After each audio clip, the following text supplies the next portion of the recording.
우리가 흔히 기독교의 상징, 심볼이라고 할 수 있는 이 십자가, 요즘은 또 십자가를 또 액세서리로 또 목걸이 같은 데다가 걸고 다니시는 그런 이제 여성분들도 있으신데, 그만큼 십자가를 깊이 생각하고 사랑하기 때문에 그렇다고 생각을 합니다. 이 십자가는 로마가 통치하던 당시뿐만 아니라 역사상 가장 고통스럽고 수치스러운 형벌 중 하나로 여겨졌습니다.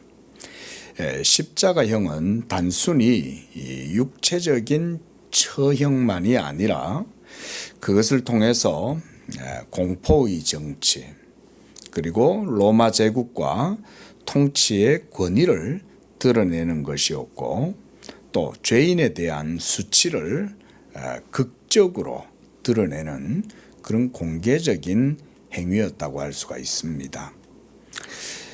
십자가형은 원래 페르시아나 카르타고 등지에서 유래된 형벌이었는데, 로마가 이를 발전시켜서 자신들의 정복지에서 이제 반란자들이나 또 노예들이나 그런 국가의 위협이 되는 자들을 향해서 사용을 했습니다. 그러다 보니까 로마 시민들은 이 십자가형을 받지 않았습니다. 당시 로마의 법정이나 총독에 의해서 선고가 되면 가죽끈에 뼈나 금속과 같은 것을 달아가지고 죄인의 등을 내려치는데, 종종 이 단계에서부터 이미 쇼크로 사망하게 되는 경우도 많았다고 합니다. 그리고 그 십자가를 짊어지고 사형장까지 가게 되는데, 그때 공개적인 모욕을 당하게 되는 것입니다. 그래서 예수님께서도 골고다 언덕길을 걸어 올라가시는 동안 유대인들의 야유를 당하고 침뱉음을 당하고, 그래서 수치를 당하셨던 것입니다. 그리고 십자가에 매달리게 되는 것은 손목과 그리고 발목에 아주 큰 대장간에서 만든 대못술을 받거나, 때로는 묶어서 매달아 놓기도 했는데, 그 상태로 여러 시간 있다 보면 어떤 경우에는 질식사를 하기도 하고, 또 과다출혈이나 쇼크로 죽기도 한다고 하고요. 또 탈수증이나 심장 파열, 이런 것들을 겪으면서 죽기도 합니다. 그리고 그 십자가에서 죽을 때까지 수시간이 걸리기도 하지만, 어떤 경우에는 수일이 걸리도록 죽지 않고 매달려서 고통을 당하기도 한다고 합니다. 예수님의 십자가에 대한 그 내용을 보면 마가복음 15장 25절에서는 예수님이 십자가에 못 박히신 시간이 제3시였다, 이렇게 보도하고 있습니다. 제3시면 우리가 유대식의 시간으로 하면 오전 9시 정도였다. 우리가 일반적으로 요즘도 업무를 시작하는 시간이면 한 그 정도 시간이면 하잖아요. 그렇죠? 예수님이 빌라도의 관정에서 신문을 받으시고 옥에 투옥되어 계시다가 그 다음 날 아침부터 이끌려 나와서 고통을 당하신 거죠. 그러니까 이미 9시에 십자가에 못 박혔으니까 그 전에 벌써 제 생각에는 한 6시 정도에 벌써 야외로 끌려 나오신 거예요. 그리고 간수들이나 고문하는 그런 군인들에 의해서 채찍을 미리 맞으시는 거예요. 그 관정에서. 맞고 등에 피가 낭자하도록 그렇게 해서 채찍을 맞고, 벌써 그 정도 되면 이미 힘을 못 쓰는 거예요. 그러니까 예수님이 십자가를 들머지고 걸어가시다가 도저히 더 이상 걸을 힘이 없으신 거예요. 이미 피도 쏟고 엄청난 고통 가운데 힘을 잃어버리니까 그래서 로마의 군인이 그 구경꾼들 중에 있던 구레뇨 사람 시몬을 그냥 탁 잡은 거예요. 야, 너 이리 와. 이래서 그냥 털컥 잡힌 게 바로 구레뇨 시몬이었어요. 그래서 이 사람이 대신 예수님의 그 십자가를 짊어지고 가는 것입니다. 너무 힘드니까 도저히 예수님의 그 육체적인 힘으로는 십자가를 짊어지고 걸어갈 수 없기 때문에 구레뇨 사람 시몬이 대신 그걸 짊어지고 예수님을 따라가는 거예요. 이 구레뇨 시몬의 이 참 역사적으로 이 십자가 사건이 우주적 사건인데, 여러분 우연히 구경하다가 응급결에 예수님의 십자가를 짊어지고 걸어갔던 그 구레뇨 사람 시몬, 이 시몬이 바로 성경에 나오는 루포의 아버지입니다. 후일에 이 시몬의 아들이 복음 전도자가 되는 거예요. 얼마나 역사적인 경험입니까? 참 구레뇨 시몬은 아마 굉장히 불만이 많았겠죠. 아니 왜 나한테 이 십자가를 짊어지게 해? 아마 그는 그렇게 불평했을지도 모릅니다. 그러나 예수님은 그 시몬의 그 수고를 잊지 않으셨을 거예요. 그리고 그의 아들 루포가 이제 복음을 전하는 하나님의 사역자, 사도 바울의 제자가 됩니다. 후일에. 자, 이렇게 해서 예수님이 제9시에, 그러니까 제3시에 십자가에 못 박혔을 때 오전 9시였죠. 그리고 마가복음 15장 33절에 보면 제6시라 그랬어요. 이때 제6시면 정오입니다. 얼마나 힘드셨겠어요? 벌써 3시간 매달려 계신 거죠. 그러니까 정오에 태양빛이 막 내리쬐을 때 갑자기 온 땅에 어두움이 임하기 시작했습니다. 그리고 그 어두움은 제9시, 그러니까 오후 3시죠. 그때까지 계속되었다 그랬습니다. 그러니까 정오 12시에서 오후 3시까지 예수님이 고통스럽게 십자가에 매달려 계셨고 3시간 동안 온 땅에 어두움이 임했습니다. 그리고 34절에서는 이제 제9시, 그러니까 오후 3시죠. 그때 예수께서 크게 소리 지르시고 엘리 엘리 라마 사박다니 그렇게 소리 지르신 다음 숨을 거두셨다는 거예요. 그러니까 예수님이 고통당하신 시간은 약 9시부터 오후 3시까지니까 6시간 동안 매달려 계셨던 거예요. 이미 등은 채찍에 맞아서 피가 낭자하고 서 있을 수 없을 정도로 혼미한 상태였지만 예수님은 끝까지 여러분을 생각하시면서 끝까지 하늘 아버지의 뜻을 생각하시면서 그 길을 걸어가셨던 것입니다. 여러분, 예수님의 십자가는 단순한 한 당시의 남자 범인이 로마의 압제를 당하고 그리고 유대 사회에 의해서 억울하게 축출을 당하거나 억울하게 매장당한 그런 사건 정도가 아닙니다.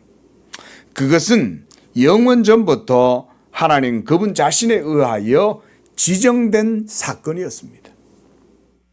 이미 하나님은 그 십자가를 바라보시면서 아브라함에게 너의 사랑하는 독자 아들 이삭을 나를 위하여 바쳐라 라고 명하셨을 때 아브라함은 자기의 아들 이삭을 데리고 그 아들의 등에 땔감을 씌우고 걸어갔는데 그 산이 모리아 산이었습니다.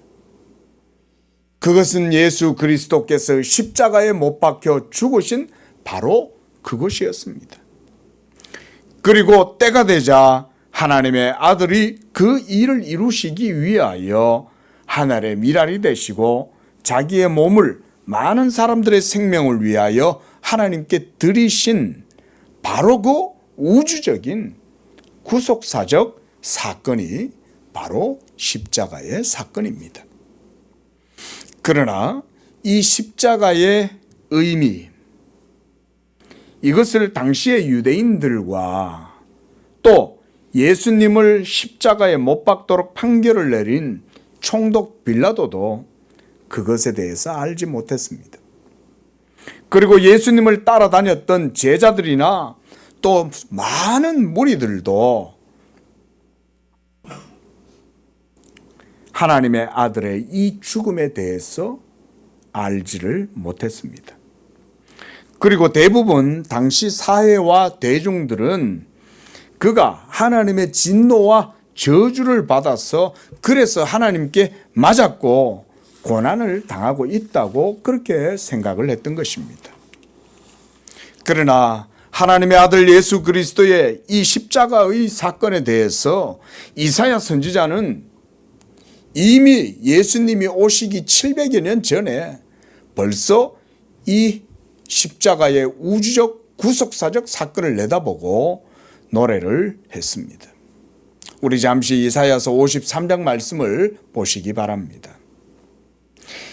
이사야 53장 4절에서 10절에는 이 그리스도의 십자가의 고난, 이 사건을 아주 구체적으로 마치 그가 어제 보았던 사건을 기록해 놓는 것처럼 이렇게 700년 전에 미리 선지자는 성령의 감동 가운데에 예언을 하고 있는 것입니다.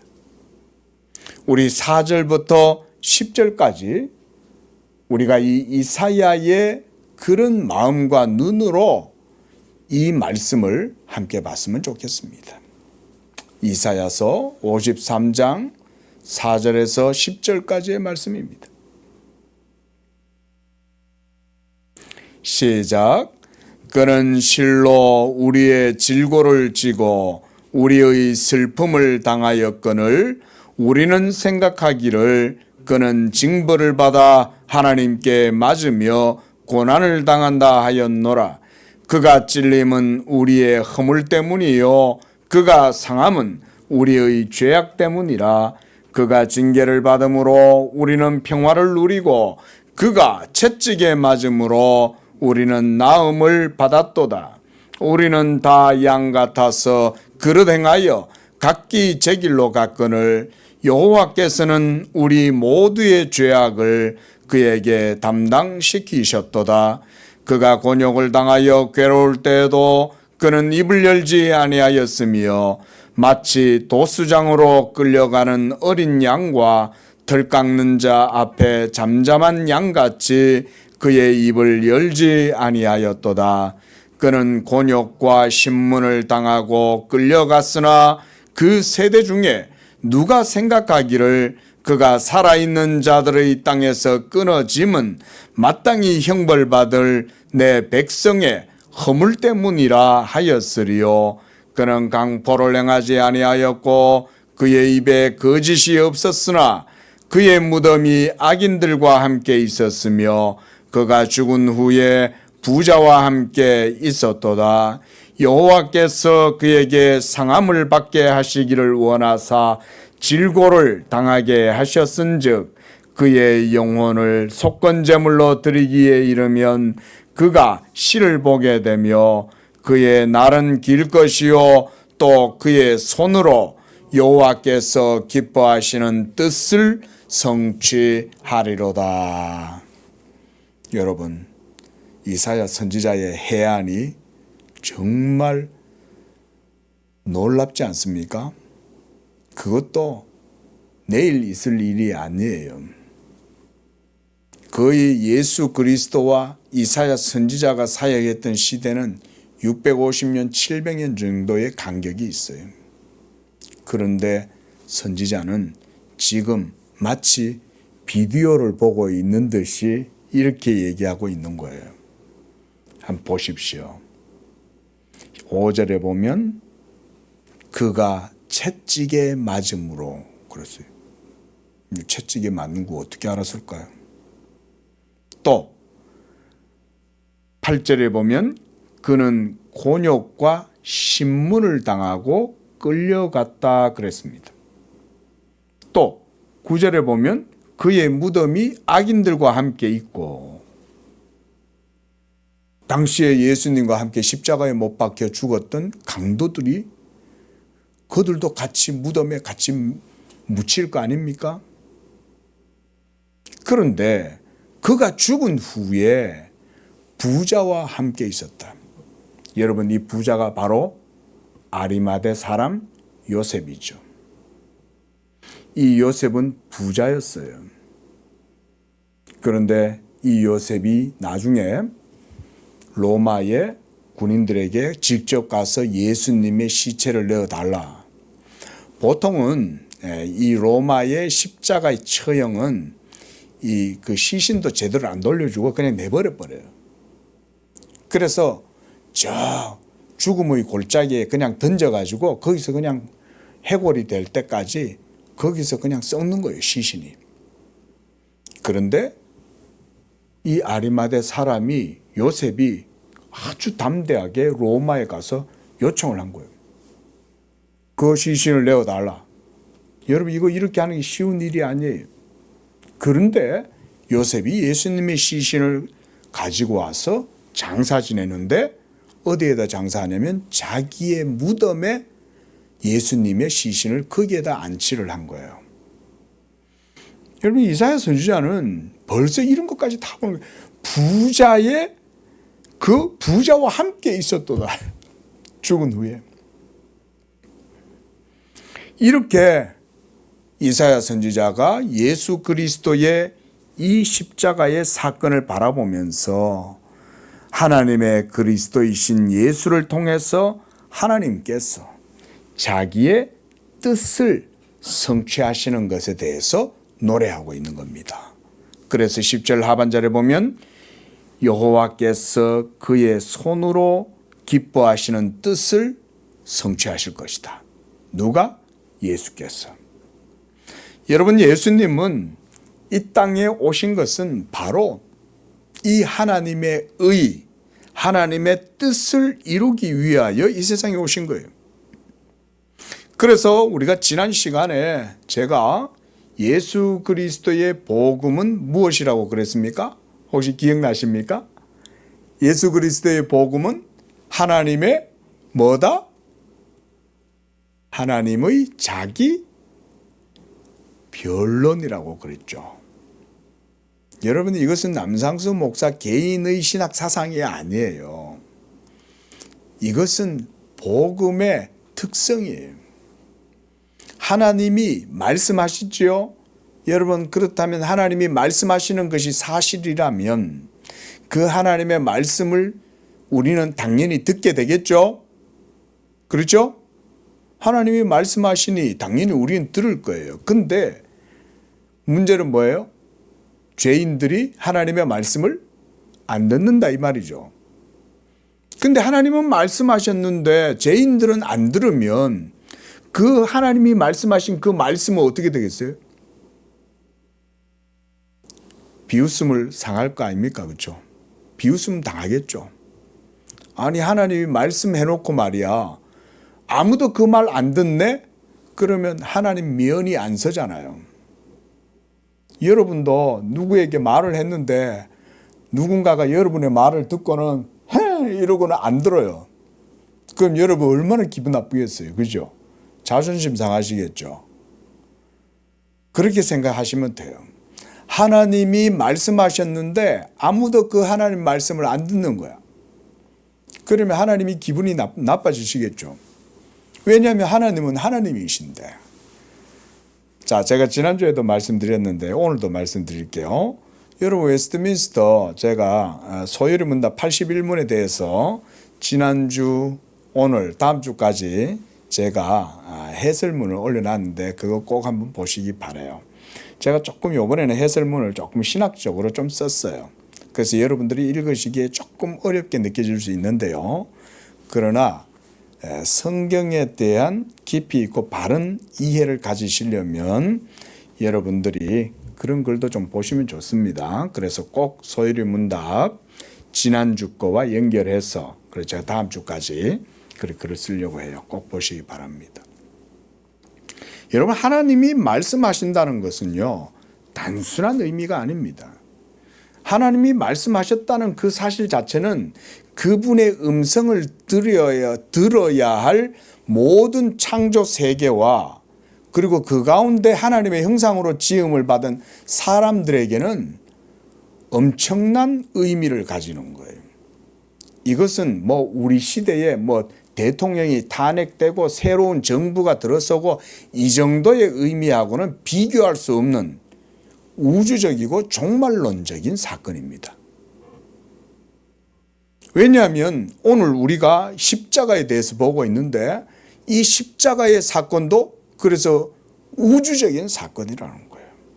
이 우주적인 사건이라는 것을 보여주기 위해서 제9시부터 온 땅에 어두움이 임하기 시작하고 그렇게 해가지고는 제3시부터 어두움이 임하고 그렇게 해서 온 땅에 어둠이 임하였다. 여러분, 이게 뭘 보여주는 겁니까? 예수님의 십자가의 고난과 죽으심은 하나님의 우주적 사건이라는 걸 보여주는 거예요. 그리고 예수님의 그 호흡이 끊어지고 숨이 멎고 그의 영혼이 육체에서 떨어지는 그 순간 어떻게 됐습니까? 온 땅과 바위가 터지고 땅이 갈라지고 진동이 일어나고 지진이 일어난 거예요. 그리고 심지어 무덤까지 열리고 죽었던 사람들이 살아나게 되는 그런 역사까지 일어났어요. 여러분, 이게 뭘 의미하는 걸까요? 예수 그리스도 한 사람의 죽음은 단순한 평범한 범인의 죽음이 아니라 하나님의 아들의 우주적 사건이었다. 이거를 보여준다는 거예요. 그리고 오늘 사도 바울은 이 본문을 통해서 이 예수 그리스도의 십자가의 사건이야말로 하나님의 놀라운 능력과 지혜를 드러내는 그런 사건이다. 그래서 저는 지난 시간에 이어서 하나님의 자기 변론이라고 하는 이런 복음의 특성을 따라서 이 십자가를 여러분과 함께 생각을 해보고자 하는 것입니다. 여러분, 이만큼 예수 그리스도의 성육신도 우주적 사건이요, 그의 성육신하신 몸으로서 십자가를 짊어지고 죽으신 사건도 우주적 사건이요, 이를 통해서 여호와께서 자기의 기뻐하시는 뜻을 이루시고자 했던 바로 그 우주적인 사건이 십자가의 사건이었던 거예요. 그런데 놀랍게도 하나님은 바로 이렇게 부끄럽고 저주받은 십자가, 여러분, 당시 십자가는 로마 사회, 헬라인들이나 또는 특히 유대인들에게는 하나님의 저주와 죄인이 당하는 수치로 생각되었기 때문에 매우 부끄러운 것이었습니다. 십자가가. 그런데 이 저주받은 십자가를 통해서 하나님께서는 자신의 의로우심을 드러내셨던 거예요. 하나님이 자기의 의로움을 드러냈다는 것 자체가 바로 하나님의 어떤 행동입니까? 자기를 변론하는 행동인 거예요. 맞죠? 하나님이 자기의 의로우심을 드러낸다는 말은 우리의 불의를 드러내고 동시에 하나님의 의로움을 드러내는 행위잖아요. 그래서 그게 변론이라는 거예요. 하나님의 변론이라는 거예요. 그리고 이것은 제 얘기가 아니라 하나님의 방식이에요. 그래서 선지자들도 오라, 우리가 서로 변론해보자. 너희도 너희의 의를 나타내라. 나도 내 의를 드러내리라. 이렇게 하나님이 말씀하신 거예요. 그리고 오늘 우리가 읽었던 이 고린도전서 1장 이 본문의 내용은 사도 바울이 바로 이런 십자가의 변론적인 특성을 가지고 세상의 지혜로움과 세상의 자랑과 세상의 의로움을 하나님이 십자가로 모두 다 분쇄했다. 하나님이 그 십자가로 변론에서 승리하셨다. 이것을 지금 선언하고 있는 거예요. 이게 바로 오늘 본문의 중요한 의미라고 할 수가 있습니다. 그래서 하나님의 아들 예수 그리스도께서 이 세상에 육신을 입고 오셔야 했던 것은 그 영원한 말씀의 인카네이션, 성육신을 통해서 하나님의 율법에 대한 모든 의를 자기의 순종을 통해서 행하고 그리고 하나님의 뜻을 성취하시기 위함이었습니다. 이것을 위해서 그리스도께서는 자기의 영광을 감추셨던 거예요. 여러분, 예수님은 하나님의 본체의 형상이시잖아요. 그는 하나님의 하나님이시요 빛의 빛이시잖아요. 그런데 바로 그 제2위 하나님의 영원한 실체, 그 본체의 형상, 그 영광을 예수님은 감추셨어요. 어디에다 감추셨습니까? 자기의 육체 뒤에다가 감추신 거예요. 그리고 자기의 신적 능력도 일부러 제한하신 거예요. 여러분, 예수님은 얼마나 크신 능력을 행하셨습니까? 그가 그렇게 하실 수 있었지만 그는 그렇게 하지 않으셨다. 우리 한번 따라해 볼까요? 그가 그렇게 하실 수 있었지만 그는 그렇게 하지 않으셨다.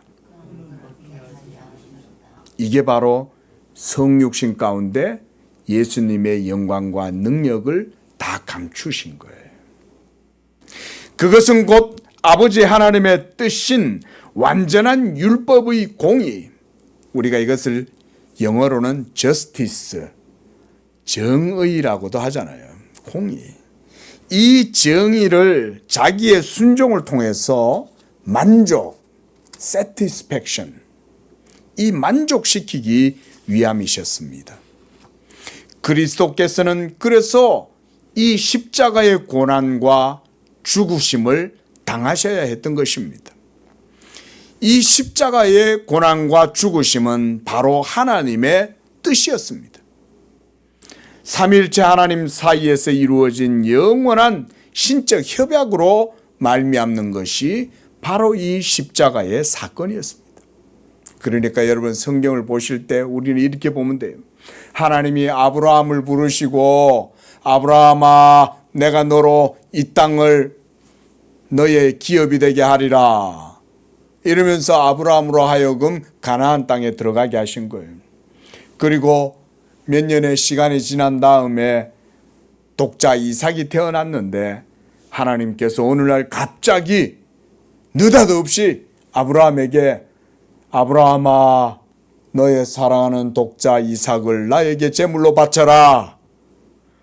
아브라함이 얼마나 놀랐겠어요. 그런데도 아브라함은 묵묵히 이 이삭을 데리고 모리아 산으로 향해서 갑니다. 그리고 그 아들의 등에는 번제물을 태울 장작을 뒤에다 탁 짊어 메우고 그렇게 해서 그 길로 걸어가는데, 여러분, 하나님은 이미 그 모리아 산, 지금의 예수 그리스도께서 십자가에 못 박혀 죽으심으로써 화목제물로 하나님 앞에 드릴 그 희생제물이 바로 그곳에서 이루어지게 될 거라는 것을 하나님은 미리 바라보고 계시는 거예요. 여러분, 예수님과 아브라함의 그 시기는 거의 약 한 2500년 정도의 그 차이가 있어요. 그런데도 이미 하나님은 벌써 뜻하신 거예요. 2500년 후가 되면 이 예루살렘, 이 골고다에서 하나님의 영원한 말씀이 사람이 되시고 거기에서 죄인들과 하나님 사이에 화목제물로 잡혀 죽기로 희생양이 되실 예수 그리스도를 하나님이 미리 바라보고 계시는 거예요. 믿으시기 바랍니다. 하나님의 어린 양, 잡혀 죽기로 예비되신 예수 그리스도가 그곳에서 죽으셔야 했는데, 지금 예수님은 이제 그 하나님의 뜻을 이루기 위하여 그것을 지금 묵묵히 걸어가신 거예요. 그러므로 그리스도께서는 자기의 영광과 이름을 드러내려 하지 않고 아버지의 이름을 나타내고자 하셨던 것입니다. 예수님의 죽으심이, 십자가의 고난이, 십자가의 죽으심이 바로 뭘 드러내는 거냐? 아버지의 이름을 나타내는 거예요. 왜냐하면 그 십자가의 사건은 아버지의 명령에 의해서 이루어진 것이니까. 그러니까 예수님은 철저히 아버지의 뜻에 순종하는 거예요. 그렇게 행하시고 모든 일을 다 완수하셔야만 그 일을 명령하신 하나님의 뜻이 나타나잖아요. 그러면 아버지의 이름이 나타나는 거예요. 이는 사람의 힘과 지혜와 의로움으로는 결코 이룰 수 없어요. 하나님의 공의를 만족시키고 하나님의 완전한 율법의 그 뜻을 이루어서 그 뜻을 완전히 이룸으로써 생명이 드러나게 되는데, 그것은 사람의 힘과 지혜와 의로움으로는 결코 할 수 없어요. 공자님도 할 수 없고 소크라테스님도 할 수 없고 그 어떤 마더 테레사가 와도 할 수 없어요.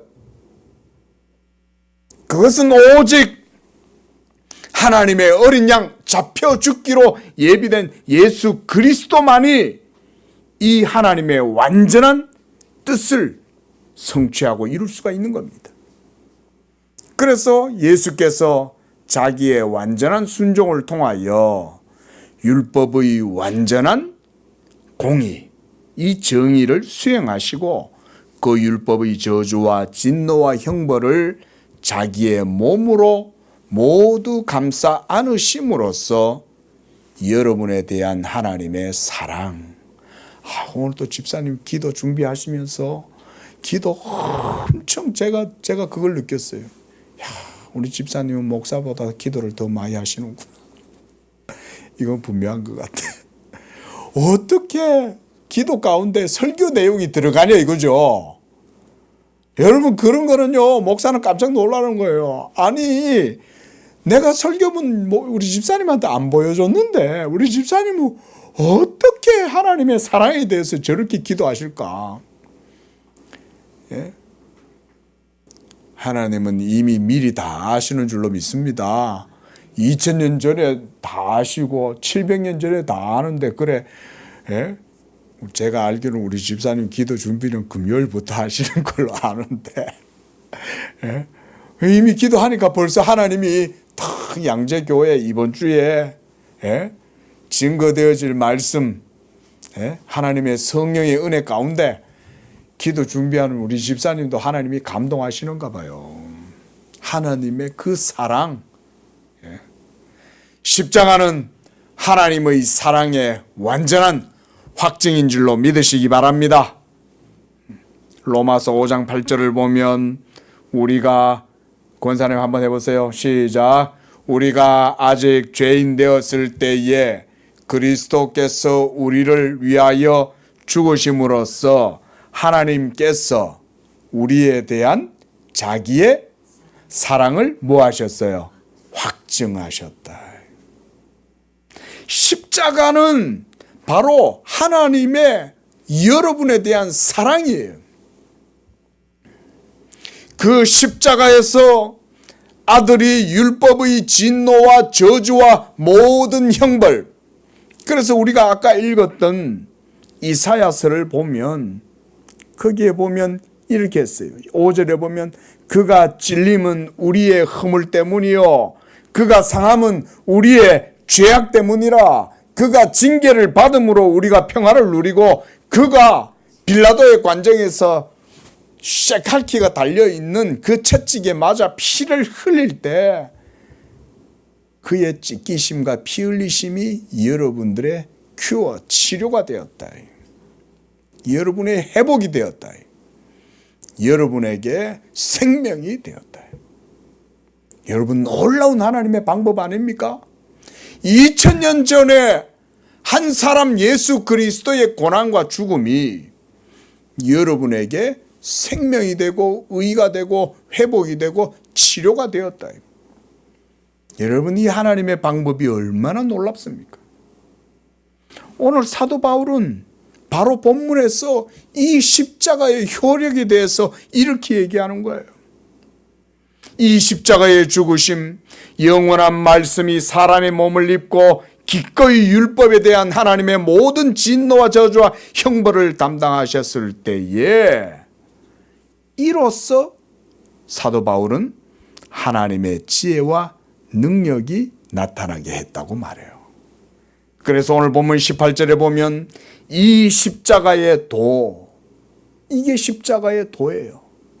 이것이 멸망하는 자들에게는 미련한 것이요, 구원을 받은 우리에게는 하나님의 능력이라, 이렇게 말씀했어요.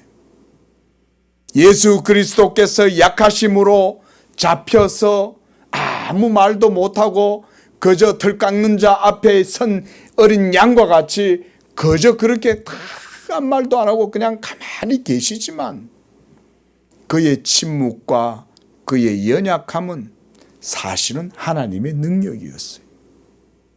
그걸 누가 알았겠어요? 그러니까 빌라도가 묻는 거예요. 하나님, 진리, 베리타스, 진리가 무엇이냐? 빌라도는 자기가 억울하게 고소를 당하고 그런데도 아무 변론도 하지 않고 아무 말도 하지 않는 이 예수가 너무나 이상했던 거예요. 너 왜 가만히 있어? 야, 저 사람들은 네가 죄도 없는데 저렇게 고소하고 저 사람들은 그렇게 너를 미워하는데 너 왜 자신을 위해서 아무 항변도 안 해? 왜 변호사도 안 써? 왜 대꾸가 없어? 뭐 때문이야? 내가 너 변론만 하면 네 편 들어주고 나 너를 풀어줄 수 있어. 한번 말해봐. 그런데도 예수님은 자기의 의를 위해서 아무런 변론을 하시지 않죠. 그때 도리어 예수님이 이렇게 말씀하셨어요. 빌라도요, 그대가 나를 풀어줄 수 있는 권한이 있다고? 아니, 권한은 하나님이 주시는 거야. 네가 지금 나를 이렇게 지금 판결하고 네가 지금 그런 권세를 가진 것 같지? 그것은 하나님께로부터 난 거야. 그리고 너는 지금 이 우주적인 사건에서 그 판결을 맡을 사람으로 하나님이 너를 택하셔서 세운 거야. 그리고 나는 지금 그 하나님의 뜻을 이루기 위하여 하나님 앞에서 지금 아무 말을 하지 않는 거야. 그 빌라도가 얼마나 놀랐겠어요. 그죠? 이 우주적 사건이 일어나는 그 당시에 빌라도의 아내는 그 전날 밤에 이 예수님에 의해서 자기들이 엄청 큰 공포, 고통을 당하고 있는 것을 꿈에서 꾼 거예요. 이게 우주적 사건이다 보니까 빌라도의 아내조차도 그것을 느낀 거죠. 그래서 야, 그 사람한테 아무렇게 하지 마. 어쩔 수 없죠. 우주적 사건이다 보니까 그 섭리를 견딜 수 없는 거예요. 빌라도도 하나님의 섭리는 항거할 수 없어요. 그러니까 결국 빌라도는 유대인들이 몰아세우는 그 모든 고소에 정치적으로 결국은 판결을 내린 거죠. 후일에 이 빌라도는 자살을 하게 됩니다. 여러분, 사도 바울은 이와 같이 이 십자가를 통해서 하나님께서 자기의 능력과 자기의 지혜를 드러냈다고 말씀해요. 그래서 19절에 보면 기록된 바 내가 지혜 있는 자들의 지혜를 멸하고 총명한 자들의 총명을 폐하리라. 무엇으로 하나님이 이 세상의 지혜로운 자들과 그들의 총명을 폐하고 멸하신다. 이렇게 하시는 걸까요? 십자가로.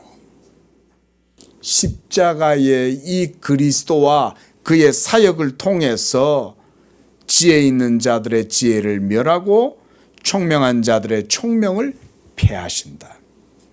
하나님은 십자가를 이미 생각하고 계셨던 거예요. 그래서 선지자를 통해서 이렇게 세상의 지혜와 세상의 자람과 세상의 의로움, 총명 이것을 패한다. 그래서 오늘 본문 고린도전서 1장 20절에 보면 지혜 있는 자가 어디 있느냐, 선비가 어디 있느냐, 이 세대의 변론가가 어디 있냐. 여기서도 변론 얘기하죠. 하나님의 의와 인간의 의를 갖다 놓고 서로 충돌을 시켜보면 여러분, 인간의 의에 대한 변론과 하나님 자신의 변론 둘 중에 누가 이기겠어요? 당연히 하나님의 자기의 의에 대한 변론이 더 강력하겠죠. 누가 더 정확하고 합리적이고 논리적일까요? 하나님의 논리가 더 정합적이고 의롭고 그게 바로 하나님의 논리가 강한 거죠. 깨지지 않는 거죠. 누구도. 그런데 여러분, 하나님이 이런 자기의 의로움을 변론하실 때 이 십자가를 통해서 그것을 변론하셨다는 거예요. 그래서 하나님께서 이 세상의 지혜를 미련하게 하신 것이 아니냐. 여러분, 저는 예전에 이 성경 말씀을 읽다가 참 놀랍다. 근데 이 세상 사람들은 얼마나 지혜로운 척합니까? 그렇죠? 이 세상 사람들이 가지고 있는 여러분 자기 완결적인 정체성, 예? 인간의 자기 완결적 정체성, 이게 바로 인간 자신의 존엄성, 디그니티 이런 거잖아요. 근데 여러분, 인간이 한평생 그거 의지하고 살지 않습니까? 그죠? 인간은 명분 없이는 살 수 없고 자존심 없이는 살 수 없잖아요.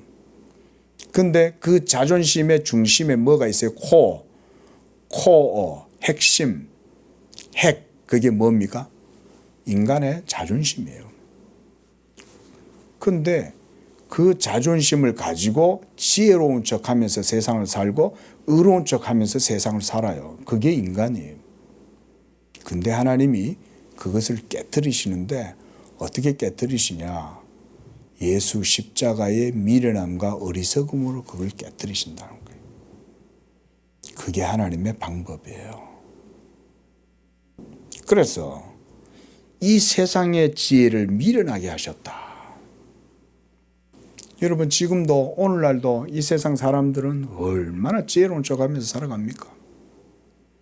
권세자들도 지혜로운 척하고 유명인들도 지혜로운 척하고 그 속에는 자기의 의로움이라고 하는 것이 그들의 그 존재를 꽉 붙들고 있죠.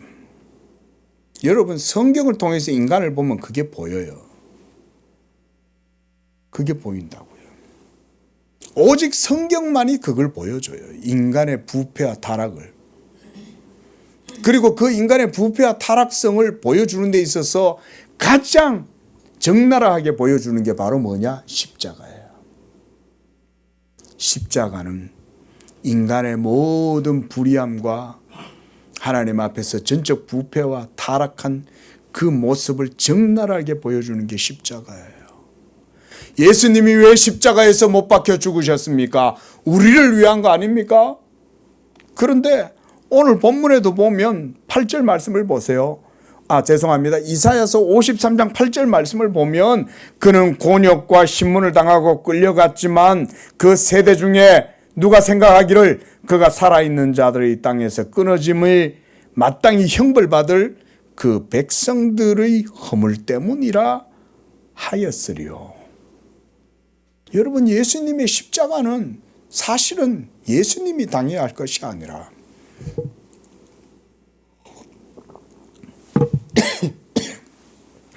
우리가 그 형벌을 당해야 되는 거예요. 우리가 바로 그 십자가에 매달려야 되고 그 저주와 진노를 우리가 담당해야 되는 거예요. 근데 우리 대신 예수님이 그 저주와 형벌을 십자가에서 당한 것입니다. 그러니까 역으로 보면 십자가는 바로 우리들의 전적 부패와 전적 타락의 상태를 보여주는 거울이죠. 그리고 그 거울에서 예수님이 내 대신 죽으신 거죠. 그래서 사도 바울은 이제 21절에서 이러한 하나님의 지혜에 대해서 말합니다.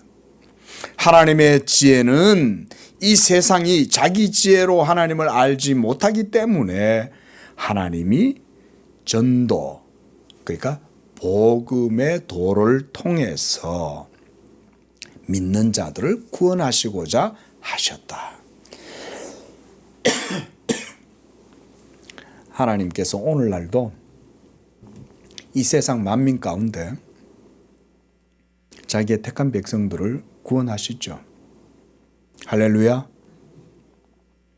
하나님은 오늘날도 자기의 택한 백성들을 구원하십니다.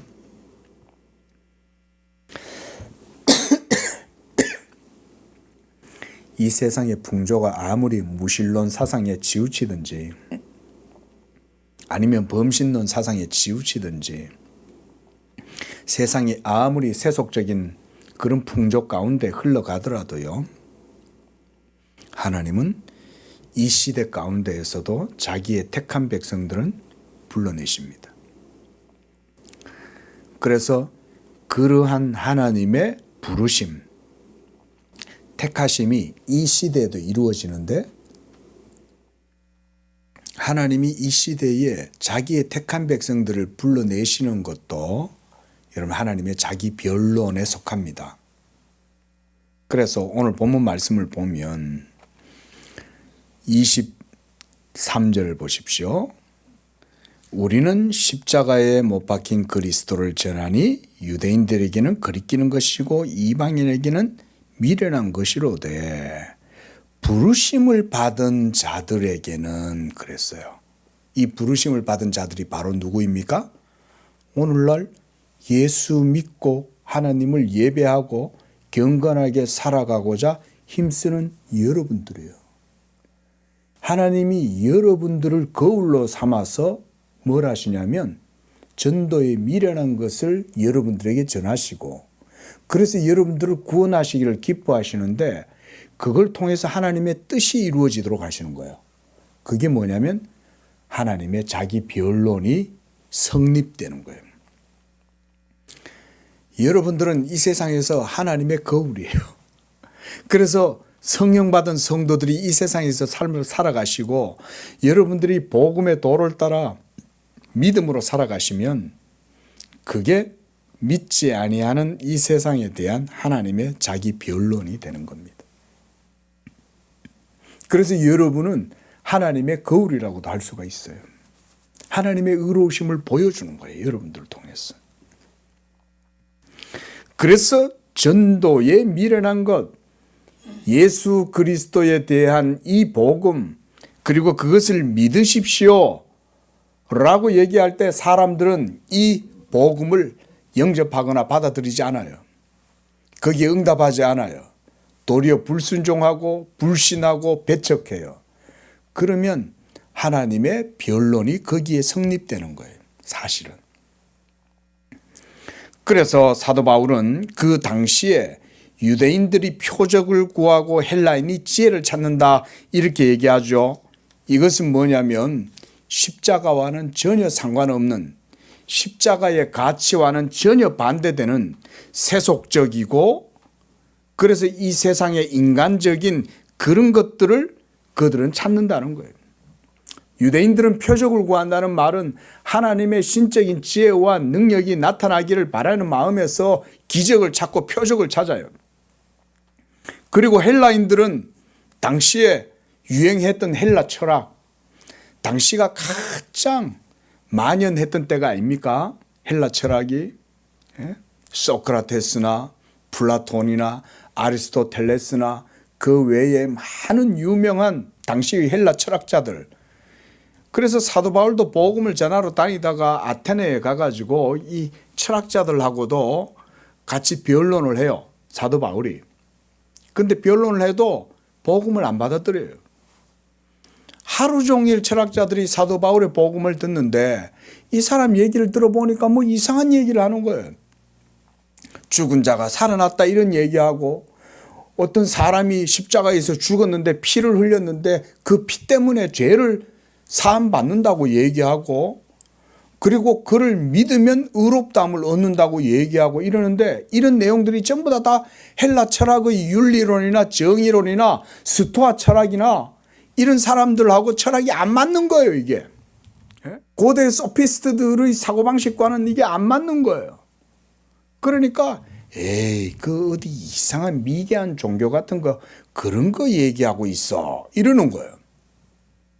여러분 생각해 보세요. 인간적인 지혜로 생각하면 누군가가 그 피 이러면 끔찍하잖아요.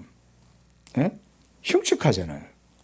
뭐 그런 피를 흘렸는데 그 피 때문에 구원받는다 이런 얘기하면 그 얼마나 더 혐오스럽고 거리끼겠어요.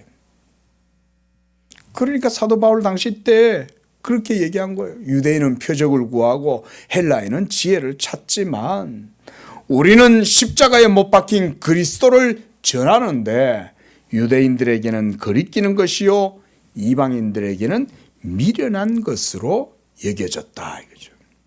오늘날도 예수 그리스도의 십자가의 복음은 스스로 지혜 있다 하고 스스로 능력이 있다 하고 스스로 의롭다고 생각하는 사람들에게는 이것은 미련한 거예요. 그리고 이런 풍조는 교회 안에도 밀려 들어옵니다. 그래서 교회는 세련되게 설교해야 돼요. 목사들이 신도들의 그 시대의 정서, 그들의 자존감에 걸맞는 설교를 해야 돼요. 그래서 복음을 선포하고 예수 복음을 전함으로 그리스도의 피를 증거하고 이게 아니라 여러분들 세련되고 멋지죠. 세련된 여러분들한테 걸맞는 기독교 이 문화를 중흥시키고 참 얼마나 멋지고 지적이고 아름다운 그런 설교 여러분 다 거짓말이에요. 그런 걸 들음으로 구원 못 받아요. 오직 십자가에 못 박히신 예수 그리스도와 그의 십자가의 보혈의 은혜가 임해야만 구원이 임하는 거예요.